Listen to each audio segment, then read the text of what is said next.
Hi, beautiful people. Welcome to the Fort Salem Library, where we read you your fanfiction. So sit down or don't, relax or don't, and enjoy these stories in a way you have not before. We at Fort Salem Library do not own Motherland Fort Salem or any of the related characters. The Motherland Fort Salem series is created by Elliot Lawrence and owned by Freeform. This story is a work of fanfiction and is meant for entertainment only.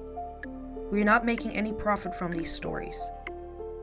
All rights of the original Motherland Fort Salem story belong to Freeform.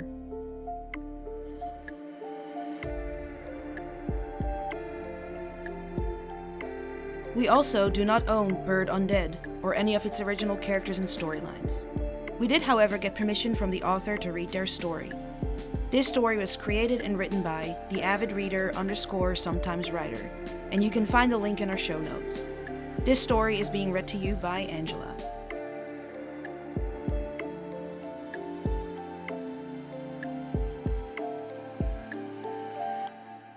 Bird Undead, Chapter 7, Separation Anxiety. The drive isn't long, maybe 10 or 15 minutes total, and they're met by a fixer and another familiar face after Abigail helps Rael back down off the truck. Sergeant Quartermain follows them down and nods a greeting to an intrigued General Isadora Lamara, who stands near the waiting fixer. Body's recovered, Anacostia offers with a hint of amusement. You see that? And to think we've only been here 2 days, Isadora muses, not taking her eyes off the pair. General, ma'am? Abigail greets, standing respectfully at attention when she's sure her companion is all right with the other fixer. The distance between them, even if it's less than 20 feet, makes her uncomfortable immediately. It's farther than they've been separated since they died, and she doesn't like it. Private Bellwether? At ease. You're looking surprisingly well for a corpse, the general nods, a smile curling on one corner of her mouth slightly upward. That's what I keep hearing, ma'am. Go with your unit mate for now. I'll have someone on our team from Fort Salem go with you.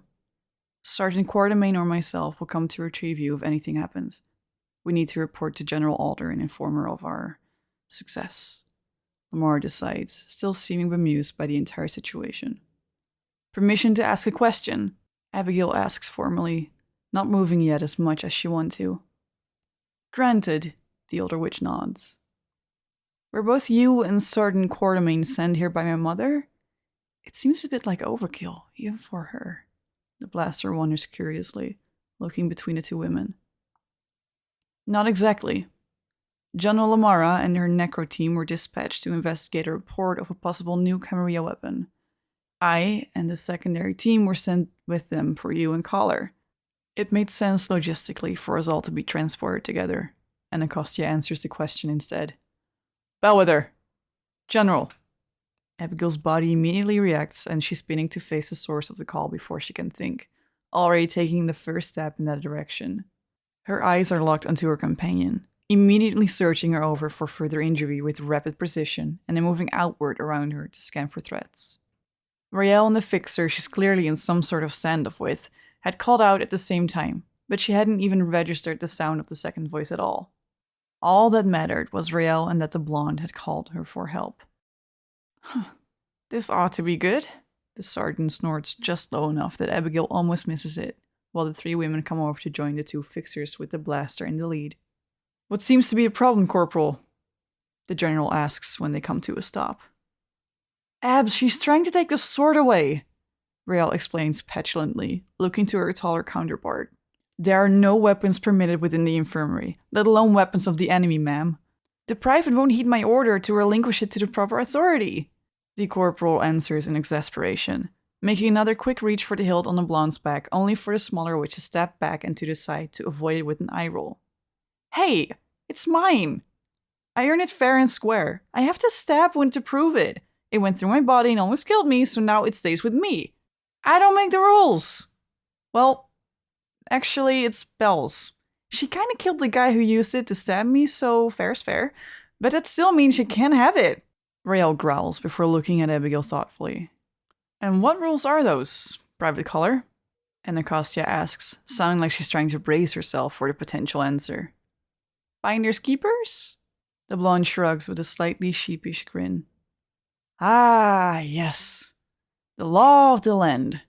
General Amara agrees with a playful sort of sageness and getting an incredulous look from the sergeant at her side.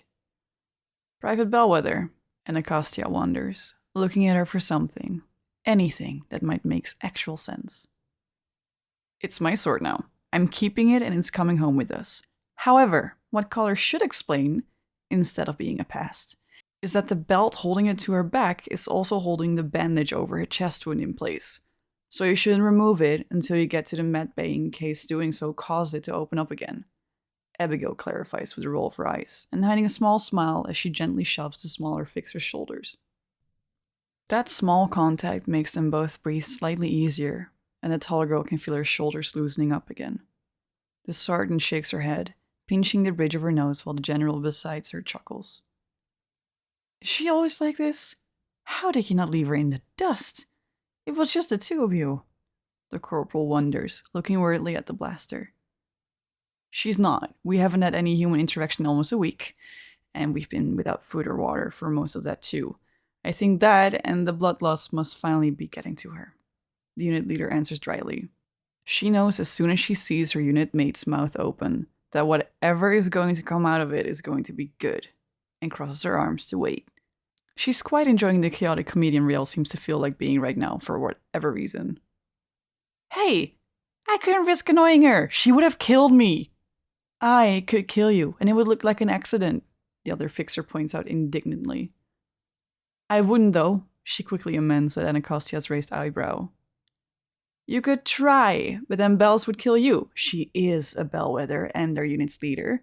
She's got like a duty to defend and protect us, but she might just kill you out of spite too. I'm kinda like her shitbird.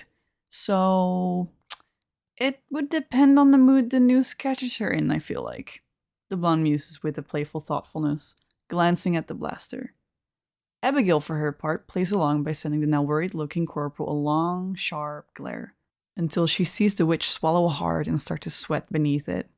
She finally relents with a chuckle, smirking at the sparkle she catches in blue eyes at her efforts. Good to see you still got jokes for me, Abs. The shorter witch grins, clearly pleased, and there's a soft sort of fondness in those eyes that Abigail knows is just for her. Man, they're gonna need to talk about all of that soon, aren't they? Alright, enough. Collar, quit being a menace. Bellwether, I never thought I'd have to say this, but stop encouraging her. Corporal, the sword is going to have to stay with Private Collar until the extent of her injuries is determined. Then it stays with Private Bellwether. Corporal Adams will be their escort until General Lamara or myself come to retrieve them. Sergeant Quartermain orders before she can dwell on it, and the witch Abigail assumes must be Adams comes to join them. Fine, come on. The older fixer huffs, still displeased, but following the order from a superior officer. The taller of the two privates tucks her counterpart along behind her, with their escort falling in at the rears as they are led through the building to the infirmary. Are you done being a pain now? Abigail wonders quietly while they walk, glancing at the blonde beside her. Who? Me? Never. Rael smiles back. An actual smile and not a grin. It makes the taller witch chuckle to herself and shake her head. Of course not. The sword is very reluctantly handed to Abigail, along with her belt once the first fixer sits Rael down on one of the clean white bunks and is joined by a second. The two examine the stab wound and are confused to find the almost unnoticeable scar on the blonde's back when they're told it had gone straight through her. I don't know. I barely passed my field aid exam. It would only heal from the entry point to the exit point no matter how hard I tried to get it to mend evenly. That might be my fault, but I did what I could. Collar would have died if I hadn't done anything, Abigail explains from her chair, where a third fixer is hooking her up to an IV of saline for the dehydration. I've never heard of anything like that happening, and I've seen some pretty shitty fixing efforts, the corporal who'd met them frowns in confusion. Even with subpar fixing work, the wound should have at least tried to mend from the inside outward, or worse, the outside inward. This is just odd. The second fixer agrees, looking and sounding genuinely puzzled. Rael's the fixer of the two of us. I'm better at civilian attempts at first aid than fixer work. the blaster informs with a shrug. There. Just one bag should be good, but it might be two. I'll have to check when this one's done. I've heard of weird things happening when fixing is attempted on someone unwillingly, but it doesn't sound like that was the case here. The third fixer near Abigail suggests thoughtfully when she's finished with the IV setup. Her words prove part of the blaster's theory correct. The blonde's work hadn't connected or functioned properly like she thought. I've been told my body has got some weird resistance to work being used on it. My aunt's a fixer too, she didn't have an explanation for it, Rael offers as the two fixers in front of her start their seeds. It's a lie. Abigail can tell immediately from how tense and uncomfortable her companion is as she speaks. Was Rael more aware of her mental health's effect on her work than Atalarich had assumed? It's possible, and she's going to find out once there's less ears around. Those effects are not a thing people don't talk about, but they really should. Emotions have so much more of an impact on seeds and how they work than anyone seems to want to acknowledge. Abigail's seen it, felt it, the differences. Happiness and joy make seeds stronger. Those positive emotions seem to enhance the works performed with them. Sadness, and all of its shades, could make a seed waver or even weaken it. Anger and fear, negative emotions as a whole make seeds and work stronger too. But unlike their positive counterparts, that strength can be wild and unpredictable, and can cause the caster to lose complete control of their work if they aren't careful. And that's just a simple effect of emotions alone. Throwing the complicated cocktail of feelings that are tied into mental health in all of its forms at trying to use work is something else entirely. You do have a slightly higher amount of reactive work, but nothing that much higher than normal. In any case, you're all fixed up now. We can't really do anything about the scar tissue on the front part of your lung, but it shouldn't cause you any problems in the long run. Just keep an eye out for chest pains or tightness of breath on that side going forward.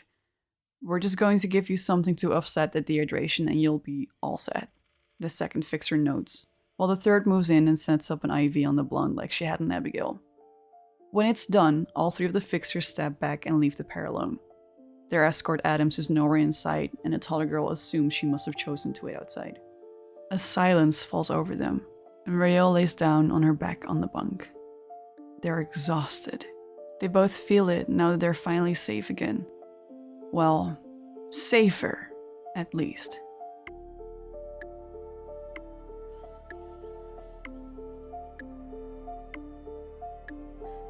Please find the fanfiction you just listened to on Archive of Our Own and leave the author some love. Without them, this wouldn't be possible, and we want to thank them from the bottoms of our hearts for creating these amazing stories and keeping the show alive.